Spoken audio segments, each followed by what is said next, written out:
The shift from surviving to living, from getting to giving. What is my purpose? My purpose is to invite you back home, to remind you of home and to share with you the means of returning. And in all respects, in order to return home, there are some basic changes that need to occur. And all of those changes are mental. All of those changes involve the abandoning of false concepts, of beliefs that are false, and replacing them with perceptions that are true. Now, the nature of home, the nature of the kingdom of heaven, is love and peace and life and truth. Anyone coming home from their time off as a prodigal son or daughter must allow his or her mind to begin to be in harmony with the nature of the destination. And so, selfishness, greed, egotism, jealousy, all of these things that all of you employ at one time or another in order to maintain your balance, in order to control the situation so you're halfway safe, all of these things must yield to other things. Jealousy must yield to love. Limitation must yield to the embrace and acceptance of abundance, not because it's deserved or earned, but because it's the Father's good pleasure to give you the kingdom. Not just everything you might need, but all that is.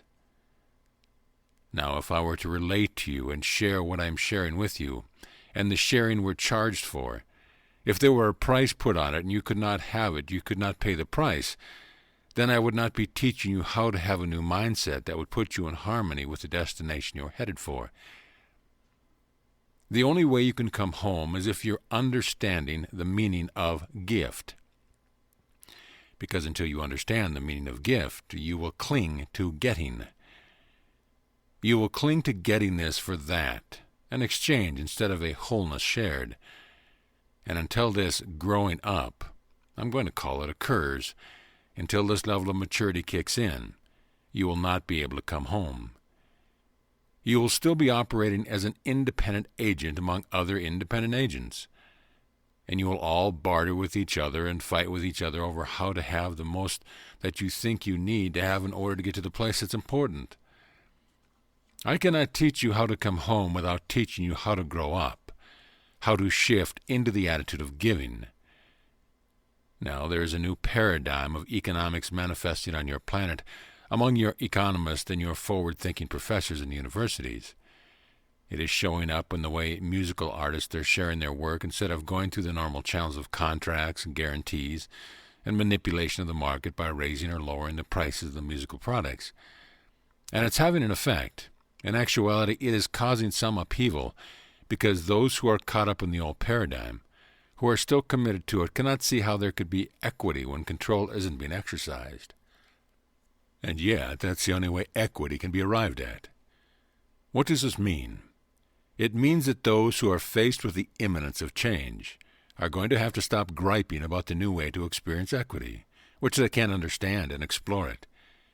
Be quiet with it, so that they might begin to understand how it works at the level of love. It indeed requires re-education, because in order for it to work, people are going to have to begin to care about what they haven't bothered to care about before. When a price is put on an item, and you know you must pay the price before you can have the item, and you're obedient to that structure, it never occurs to you to bring love into it because love isn't required. But in order for everyone to come back home, to get back into the kingdom of heaven, the shift from getting to giving has to occur. And along with it has to come the grasping of how that works and what the meaning of things is in that paradigm.